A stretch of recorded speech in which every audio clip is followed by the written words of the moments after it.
So just continuing some thoughts here by the Museum of Art, the Philadelphia Museum of Art. Yeah, this piece here is quite beautiful, sort of soap sculptures. I like the medium, I like the use of the soap, and also how it's seated outside where, you know, over the year and over time spent outdoors, this art object will be withering away.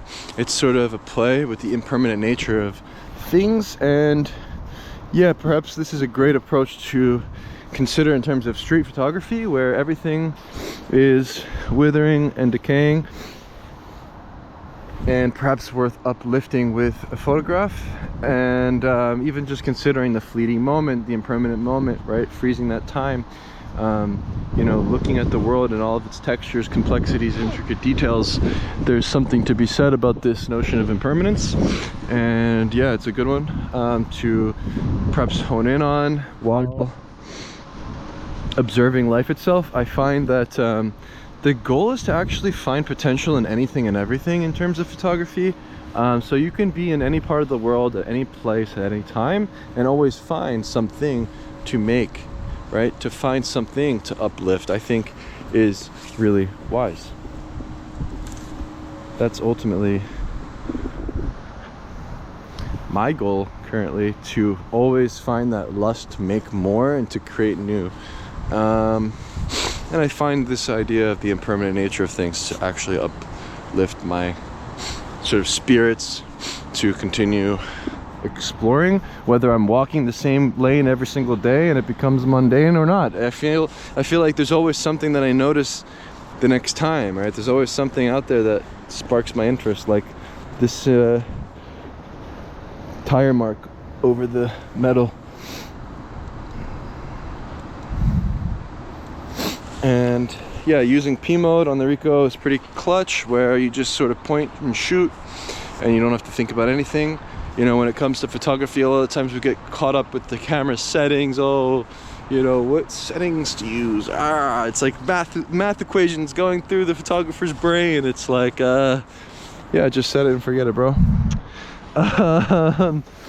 Yeah, the impermanent nature of life, right? Death is inevitable. We will and must die. Memento mori.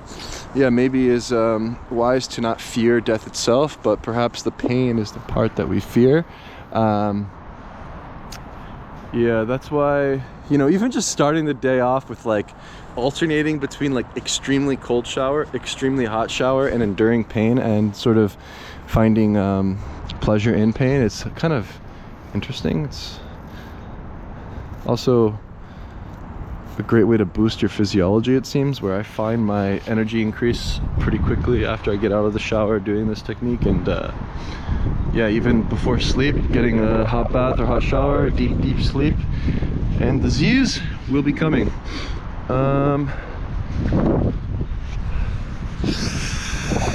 Yeah, so we got Washington up on this gold statue, super cool. American flag waving, right? American pride. We need more American pride. I think being an American is all about embracing these notions of freedom and sort of having this love for society, democracy, right? The freedom of expression, religion, the freedom of speech, right? Our rights are what we, I believe, as Americans champion most, and why it's so great to be an American. And so, yeah, another thought: does street photography belong in the museum? No. Also, the thought about like weather and like light. It's like all light is good light, right? Look at this beautiful foggy condition today. It's actually incredible and aesthetic. And so yeah, maybe aesthetics are important, right? The aesthetic of, you know, the photographs you make, high contrast black and white. It's a good way to sort of simplify things and actually create something sublime that's beyond beauty. For instance, looking out towards this view here at City Hall, the fog above Comcast Corporation, I find this to sort of strike me with awe and this sense of wonder And really this building, the City Hall building, you know, the largest municipal building in the country, it really does fuel me with this sense of courage and curiosity and strength in the day when I pass through those tunnels and those halls, looking at all of the sculptures, looking at the detail, looking at the sort of big gate and the fortified walls.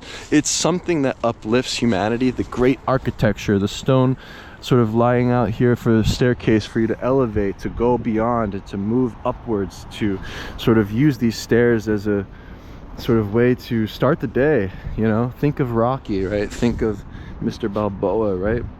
Rocky. For it's not about how hard you get hit, but how much you can get hit and keep moving forward, right? Perseverance, hope, optimism trumps pessimism.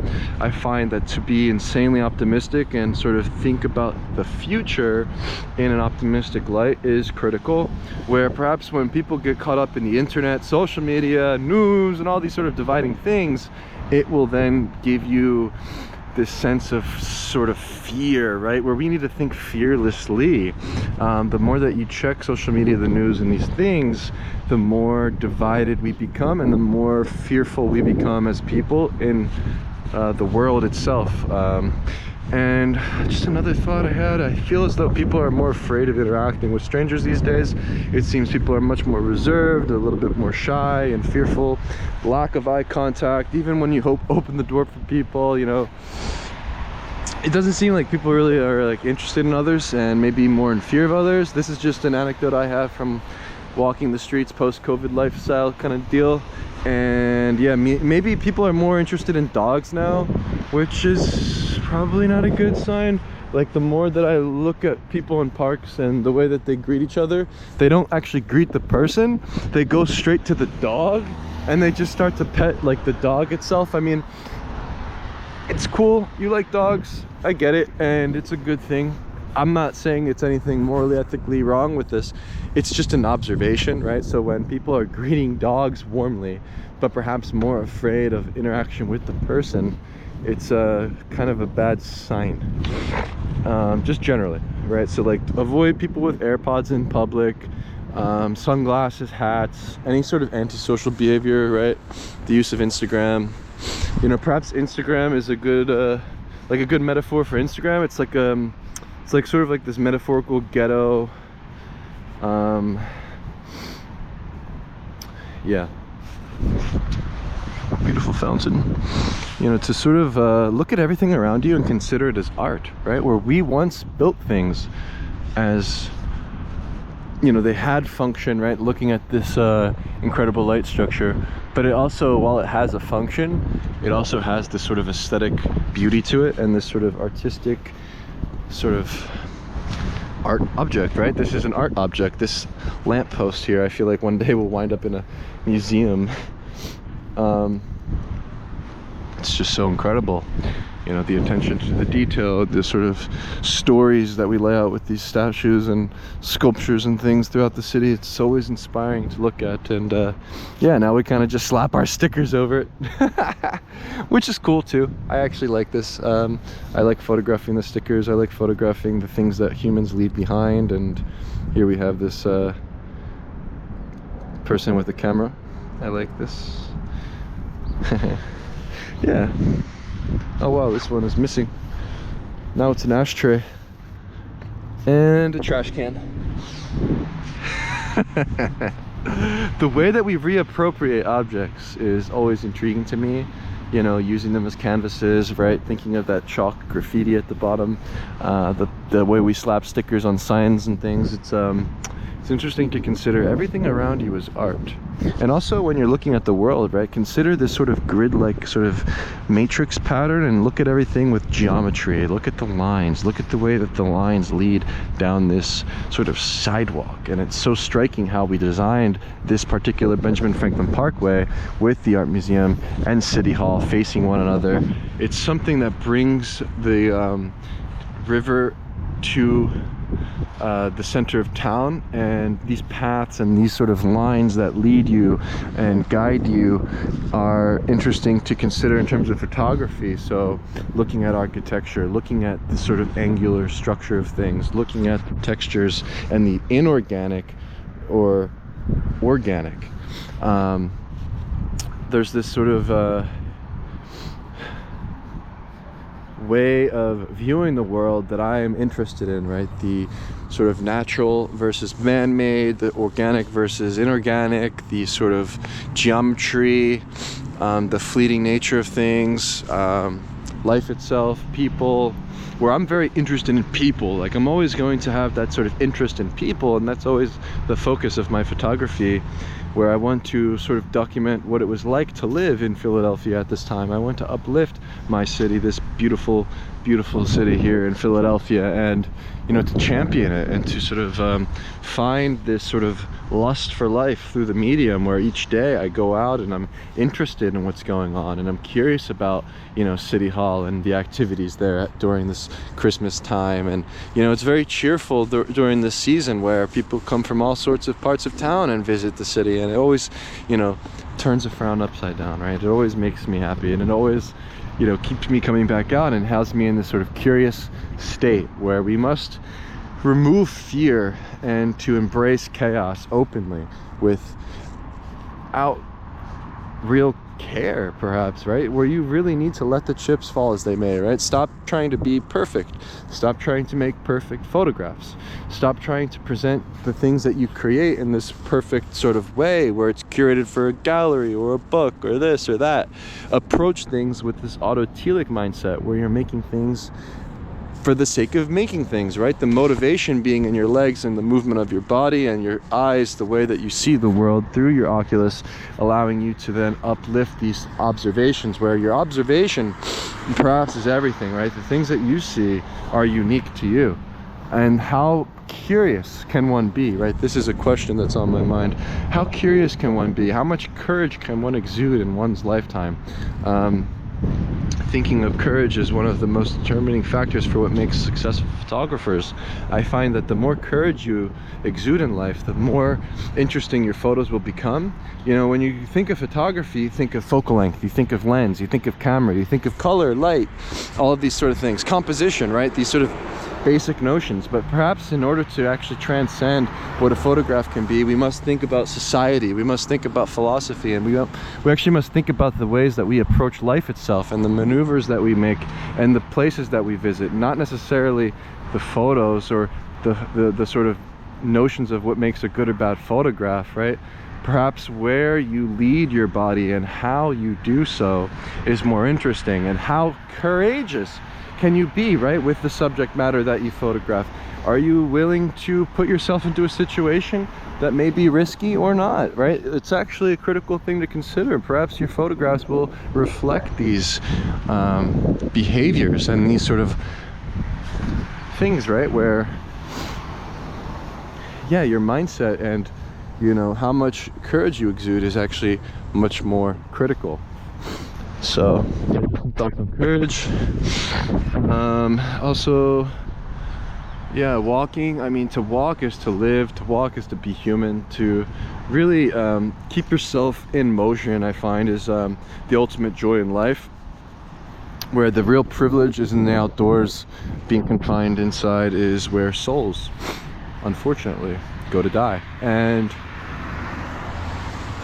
to sort of orient yourself to an intangible goal, thinking of, you know, Sisyphus pushing his boulder uphill, life is suffering, and striving towards that, and to orient yourself towards that, where the goals you set are so grand and so intangible that you will continuously push towards making new things.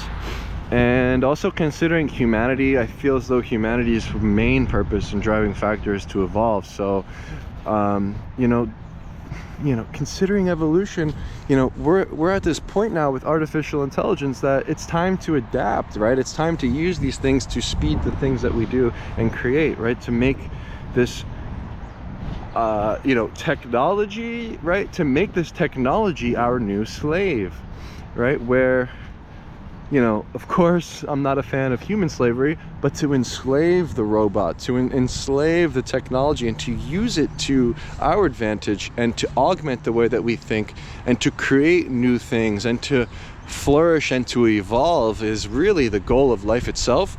So when you consider the artificial intelligence, think not in fear, right? For the optimistic view is necessary. How to change your paradigm, your worldview? I believe traveling, right? To travel and to experience other cultures, to explore endlessly, and to, you know, open your mind without any preconceived notions of what you will find. This will allow you to, you know, sort of shatter your worldview and to create a new, right? Where destruction is creation, and to really embrace others openly and to not be anti anything. Maybe is a good one, right? To say yes more than no, actually, the more I think about it. You know, to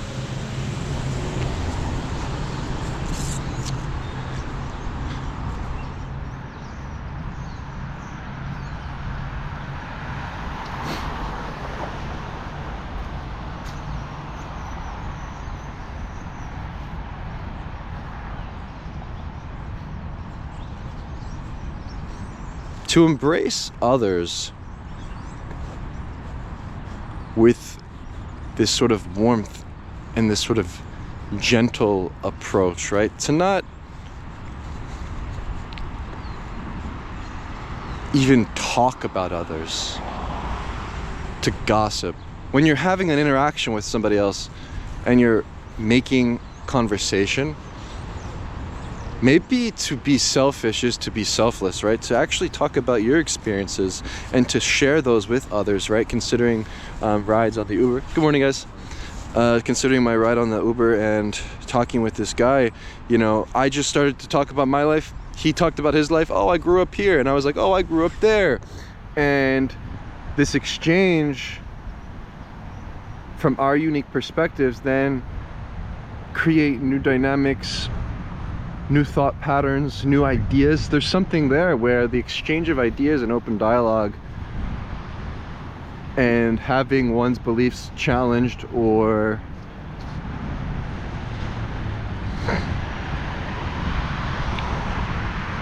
approaching others with gentleness and kindness at the forefront.